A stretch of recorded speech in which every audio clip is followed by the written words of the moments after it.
चलिए next, consider the following statement with reference to the act and commissions during the British rule. ठीक है, तो India council act of 1892 enlarged the function of the legislative council, giving them the power to discuss the budget. The Simon Commission recommend the extinction of responsible government in the provinces. तो क्या सही होगा? तो इसमें बताना है कि correct कौन सा है। ठीक है, तो इंडियन काउंसिल एक्ट 1892 वाला पूछा है, तो ये enlarged function of the legislative council giving them the power to discuss, yes ये बिल्कुल सही है।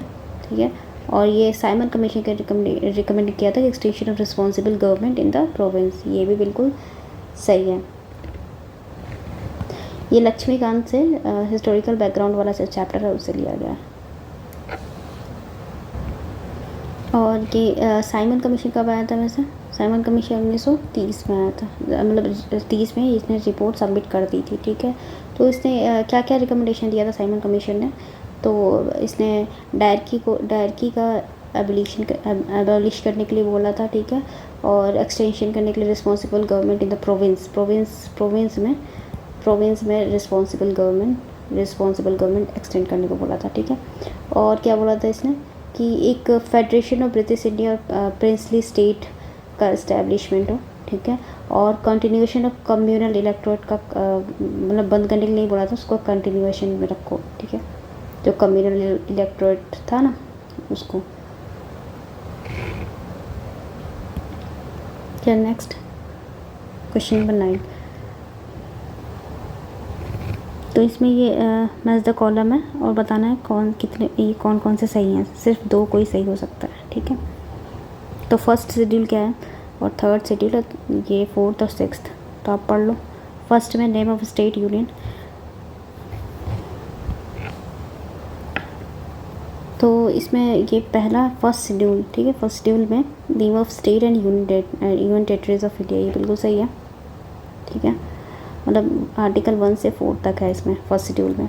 अच्छा, आई होप ये तो पता होगा ना, टीयर्स ऑफ ओल्ड पीएम ऐसे करके हैं इसका ट्रिक, ओल्ड पीएम इसका ट्रिक है शेड्यूल्स का। ठीक है, तो टेरिटरी करके है, इमेल्यूमेंट करके है, अफर्मेशन ओथ, और राज्यसभा सीट आर से, फिर ऐसे schedule class, other schedule, federal. ठीक है, ऐसे करके है। नहीं होगा तो अगले वीडियो में बता दूँगी। फिलहाल ये पहला सही है ये।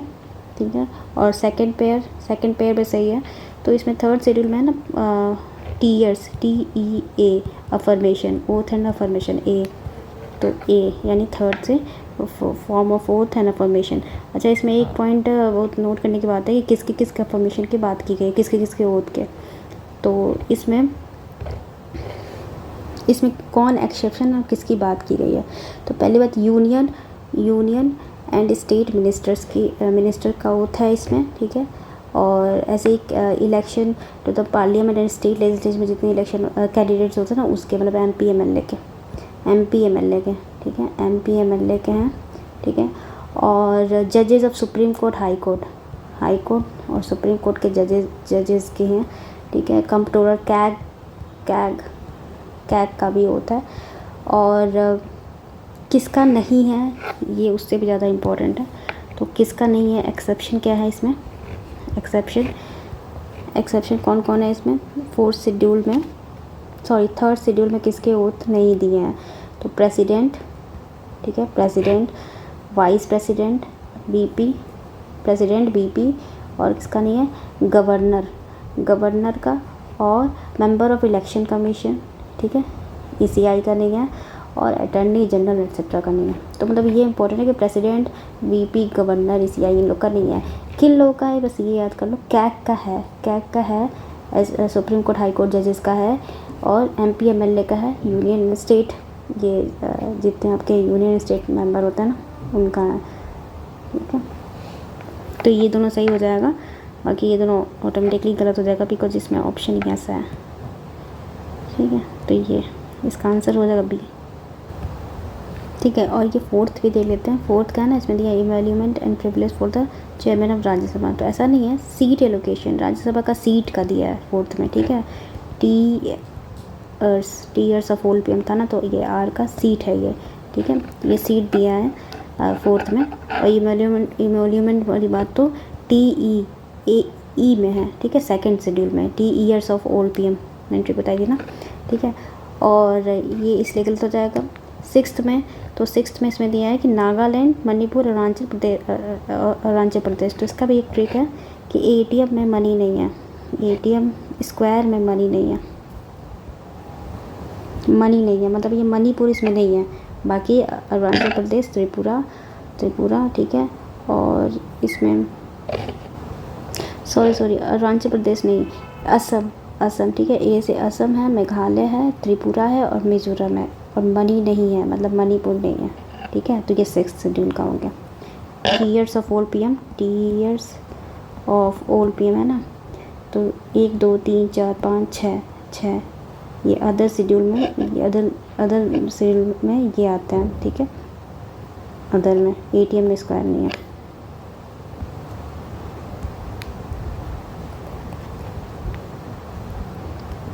Next question number 10, with reference to the constitution of country consider the following statement: ensure that only people with good moral and values govern the country, limit the power of the, क्या पूछा है, with reference to the constitution of country consider the following statement, ठीक है, constitution के हिसाब से क्या सही है ये बताना है। तो वो कॉन्स्टिट्यूशन बोलता है कि इंश्योर करो केवल only people with good morals and value govern the country, ऐसा है क्या। Second, limit the power of the government. Third, provide for the separation of power between different organ of the state, provide a set of basic rule for minimal coordination amongst member of society। इसमें से बताना है कि which of the following are the function of the constitution of any state, ठीक है, functions। देखिए इसमें जो पहला है ना, ये जो ऑकवर्ड सा लग रहा था, इंश्योर दैट ओनली, तो जनरली ऐसे ना स्टेटमेंट एक्सट्रीम वाले वैसे भी गलत होते हैं, हम लोग ये कैसे इंश्योर कर सकते हैं कौन से गुड मोरल है कौन सा नहीं, ठीक है। तो ये तो पहले ही गया, तो ये तो गया, तो ऐसे ही एलिमिनेट हो जाएगा फर्स्ट, ठीक है। तो ये एलिमिनेट करने पे भी 2 ऑप्शन तो ऐसे ही कट जाएगा, बाकी ये तीनों बहुत नॉर्मल है, आप चेक करो दूसरा सही है कि नहीं, ठीक है। दूसरा दोनों सही होगा क्योंकि उसमें ऑप्शन ही ऐसा है। तो limit the power of the government बिल्कुल सही बात है, ठीक है, कॉन्स्टिट्यूशन में लिखा होता है ना कि कैसे कब सरकारें बदलेंगी कब नहीं, और उसमें लिमिट भी होता है, कुछ भी नहीं कर सकते सरकारें, तो वो लिमिट करता है गवर्नमेंट को, ठीक है। और थर्ड और फोर्थ में देख लो, फोर्थ चेक कर लो, provide a set of basic rule for minimum condition, देखो सब जनरल बहुत स्टेटमेंट है, ठीक है, तो ये भी सही है, ये भी सही है, ठीक है।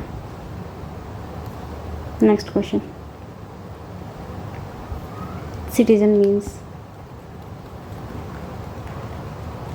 इसे पूछा है the citizen means, citizenship means, ठीक है। तो सिटीजनशिप मीन्स क्या होता है, full civil and political right of the citizens, the right of suffrage for election to the house of the people and the legislative assembly for every state, the right to become a member of the parliament and member of legislative assembly. इसमें से correct बताना है, ठीक है। Citizenship का मतलब क्या होता है,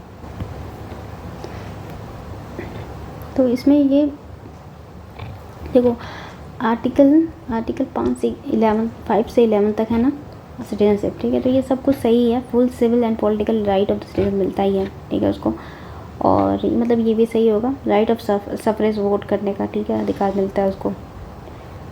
फिर right to become a member of parliament, MP MLA बन सकता है, ये भी मिलता ही है, ठीक है, बहुत कॉमन स्टेटमेंट है, ये सब कुछ सही है।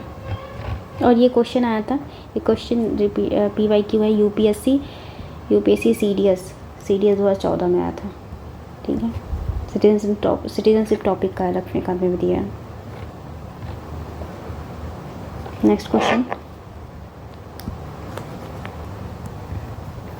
क्वेश्चन है which of the following objective embodied in the preamble of the constitution, ठीक है। तो liberty of faith and worship, बिल्कुल सही बात है। Equality of status and opportunity, बिल्कुल प्रियम्बल तो याद होना चाहिए, उसमें ये सब सीधे दिया है, ठीक है। Political and economic liberty, fraternity assuring dignity of the individual, तो इसमें करेक्ट पूछा है, ठीक है। तो इसका आंसर वैसे होगा C, थर्ड क्यों नहीं होगा, क्योंकि ओबियसली प्रियम्बल एम्फेसाइज करता है goal of social economic and political justice, ठीक है, लेकिन एक्सप्लिसिटली कोई डिफाइन ऐसा नहीं करता है कि political economic liberty as a part of objective होना चाहिए हमारा, ठीक है। तो ये नहीं होगा, पॉलिटिकल इकोनॉमिक लिबर्टी ऐसा नहीं मेंशन करता है, मतलब कि ये ऑब्जेक्टिव बना दे, ठीक है। तो इसका आंसर सी होगा। Next question, with reference to the government of India, with reference to the government of India act 1935 का द फॉलोइंग, ठीक है। 1935 का है, बहुत स्ट्रेट फॉरवर्ड आंसर क्वेश्चन है। Introduction of responsible government in provinces, reserve seat for women in legislature, introduction of bicameralism at the centre. कौन सा है जो इसमें मतलब ये एक्ट 1935 के लिए कौन सा सही है, ठीक है, बताना है। तो ये तो सही है, दूसरा सही है। और इंट्रोडक्शन ऑफ बाइकैमरलिज्म का सेंटर में इंट्रोडक्शन कब हुआ था, ये कब हुआ था, 1935 में हुआ था या फिर 1919 में हुआ था, 1999 में हुआ था, 1919 में हुआ था, ठीक है। हाँ, और ये इसका भी सोर्स वही है आपका हिस्टोरिकल बैकग्राउंड से है, एनसीईआरटी में भी आई है और लक्ष्मीकांत में भी है। तो स्ट्रेट फॉरवर्ड आंसर क्वेश्चन था, इसका आंसर हो जाएगा ए, ठीक। नेक्स्ट क्वेश्चन है, the constitution of India provide for the establishment of integrated judicial system. In India single system of court एनफोर्सेस both central law and state law. The Supreme Court is the highest court of appeal in the India. Which of the following is correct in respect of the above statement? बताया, ठीक है। तो इसका obviously ये देखिए, supreme court is the highest court of appeal, ये तो बिल्कुल सही है। In India single system of court enforces both central, तो ऑब्वियसली अपना हाई कोर्ट भी है, सेंट्रल के लॉज को मानता है और डिसीजन दे सकता है, ठीक है।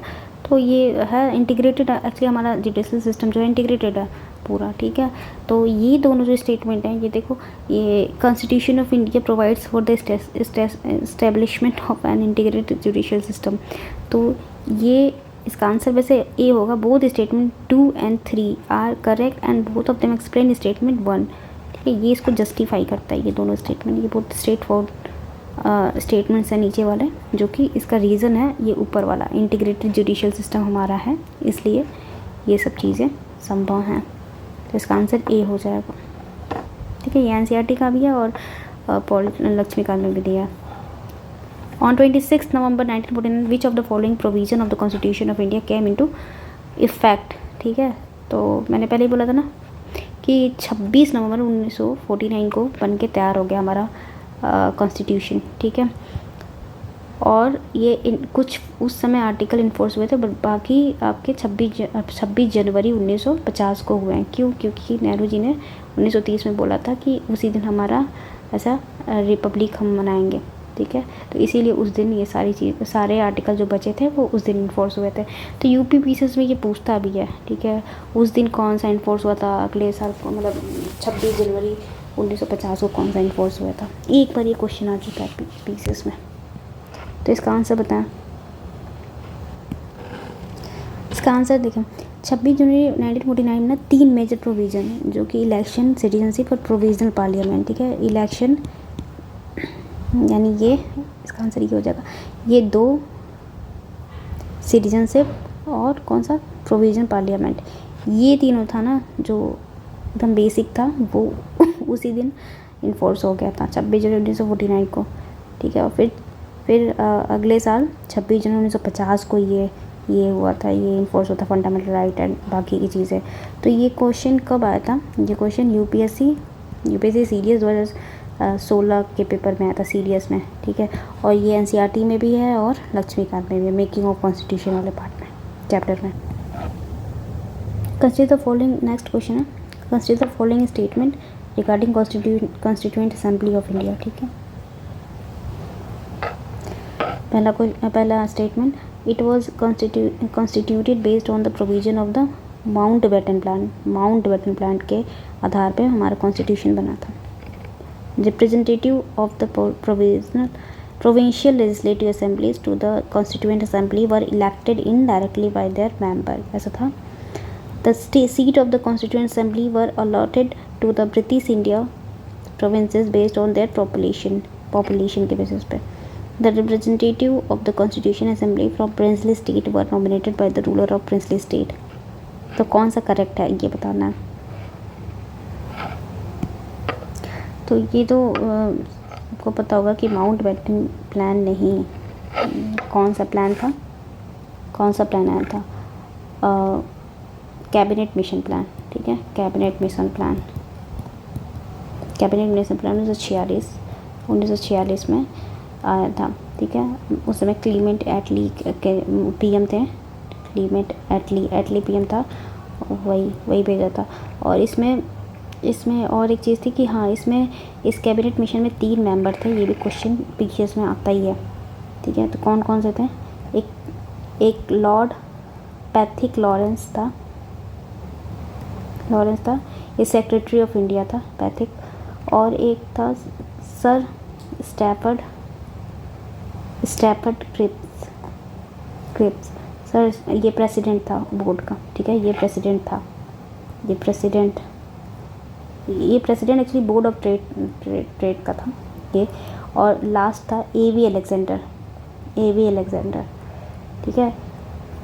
तो ये तीनों आए थे कैबिनेट मिशन लेके, तो इसी के बेसिस पे ये बना था।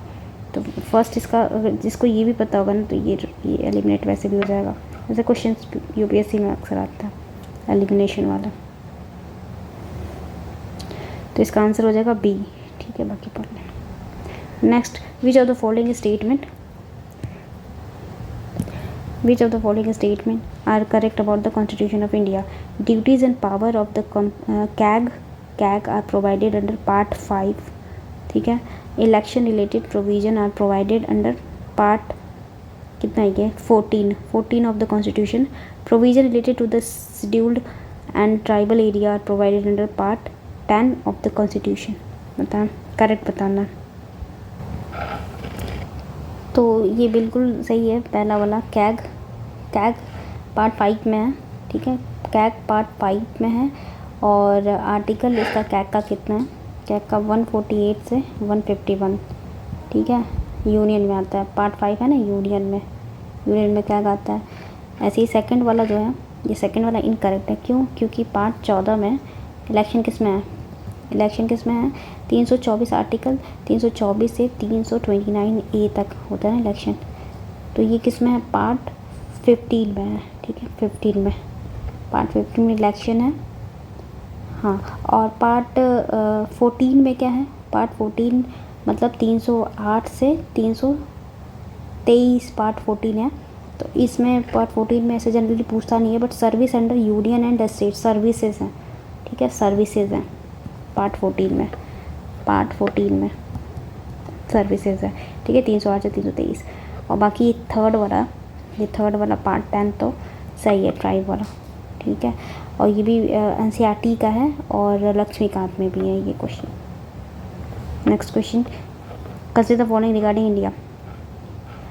विच of the following reason behind the India being described as a republic? Republic के बारे में कौन सा है जो इंडिया को रिपब्लिक के तौर पे डिफाइन करता है, ये बताना है। तो political sovereignty of the India is vested in the people of the country. Political sovereignty of the India is vested in the people of country. Head of the state is always an elected individual. Head of the state is always an elected, ठीक है। और Indian constitution provide for only single citizen से। तो ये क्या, ये Republic को define करता है, ये तीनों फीचर। तो सी, रिपब्लिकन मतलब क्या होता है? रिपब्लिकन मतलब जो हेड होता है ना किसी भी कंट्री का, वो इलेक्टेड हो, ना कि ऐसा वारिस ना हो, मतलब, है ना।